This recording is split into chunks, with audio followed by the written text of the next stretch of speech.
ایک درویش ایک آدمی کے پاس گیا کہ خدا کے لیے خیرات دو۔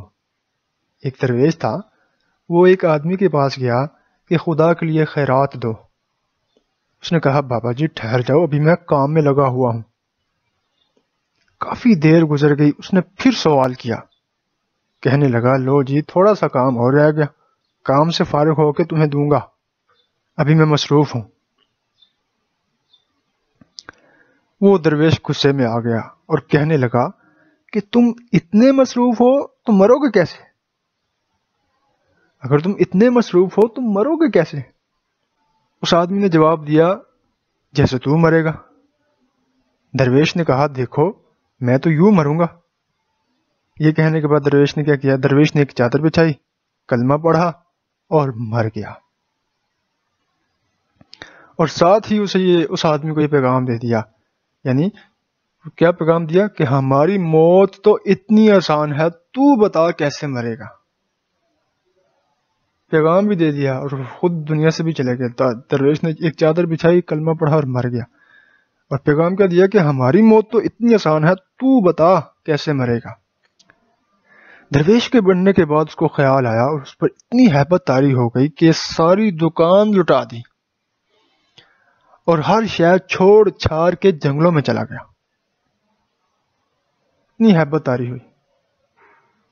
وہ فرید الدین ایک آدمی تھا، وہ فرید الدین ایک آدمی تھا۔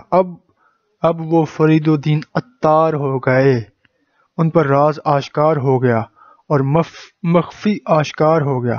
وہ بات سمجھ گئی کہ فقیر کون تھا اور اس فقیر نے مجھے کیا پیغام دیا ہے۔ اصل میں فقیر یہ بتانے کے لیے آیا تھا کہ تو اتنا مصروف ہے کہ تجھے مرنے کی سمجھ نہیں آ رہی، پھر تو موت کے وقت کیسے مرے گا، یہ پیغام دیا تھا۔ اگر آپ کو مرتے وقت حضرت اسرائیل علیہ السلام سے تھوڑی سی مہلت ملنے کا امکان ہو، آج کل کے لوگوں کو اگر ایسا ہو ملنے کا امکان ہو، اگر آج کل کے لوگوں کو پتا ہونا کہ میرا بھائی، میرا دوست، میرے ابا جی، میرے چاچا جی، میرے تایا جی فلاں پوسٹ میں بڑی اچھی ہے اور مجھے صرف ایک فون کرنے کی دیر ہے، میرا کام یوں ہو جائے گا، تو وہ دیر نہیں لگائے گا، فوراً فون کر دے گا، تھوڑی سی مسئلہ ہوگا فون کر دے گا۔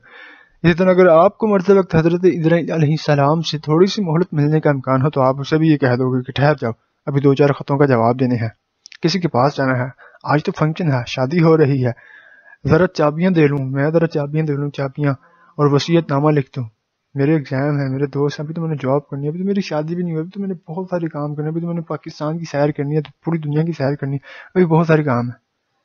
فرض کریں اگر حضرت اسرائیل علیہ السلام آ جائیں، اگر موت کا وقت آ جائے تو کیا ہم تیار ہیں کہ چلیں جی ہم چلتے ہیں؟ ابھی ہم تو یہ اس طرح کی ساری لسٹ تیار کر رکھ کے بیٹھے ہوئے ہیں کہ ابھی نہیں، اللہ کرے بس تھوڑی سی لائف مجھے اور مل جائے، میں یہ کام کروں، اور وہ دنیا کے کام ہوں گے۔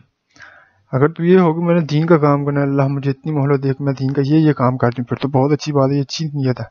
لیکن یہاں پہ دنیا کا کام ہوتا ہے، میں نے یہ کرنا ہے، میں نے وہ کرنا ہے، میں نے دنیا کی سیر کرنی ہے، میں نے تو ابھی دنیا بنانی ہے، میں نے تو ابھی اپنے بچوں کے لیے مکان بنانے ہیں، میں نے تو ابھی بچوں کا بھی فیوچر بنانا ہے، میں نے تو یہ کرنا ہے، میں نے تو وہ کرنا ہے۔ تو ہم مہلت اگر ملنے امکان ہو تو ہم یہ کریں، کوئی نہیں کہے گا کہ میں تیار ہوں بالکل کہ مجھے لے جاؤ۔ اگر کوئی ہے تو بتائیں ذرا، بہت ہم خود اپنے آپ سے پوچھیں کہ کیا ہم تیار ہیں؟ کیا جب ہم موت کا وقت آئے تو کیا ہم، اگر ہمیں مہلت دی جائے، آپشن دی جائے کہ آپ جانا ہے یا ٹھہرنا ہے، تو کیا ہم جائیں گے؟